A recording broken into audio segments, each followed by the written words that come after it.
Hello, this is Kenyon Conti, and this is my Lab 4 Resistance in a Wire and Ohm's Law video experiment summary.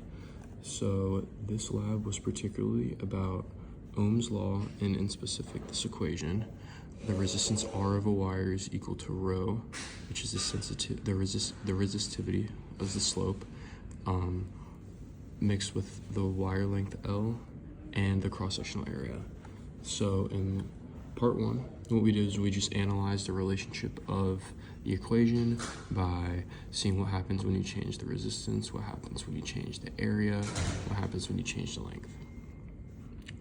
There were dots that were in the wire, and those dots represented the amount of electrical charge that was running through the wire at a certain time.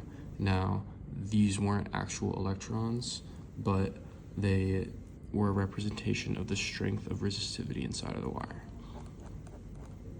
Part B was something that was a little challenging for me. We had to complete these two tables right here and plot two graphs. Now this graph right here has a nice graph with a very high resistivity of paper, which after looking up I saw was about expected. However, when I did table 2B, I noticed that my graphs looked much different. Now both of the graphs were still linear. However, this graph had a much lower slope, and because of that, the resistivity was much smaller.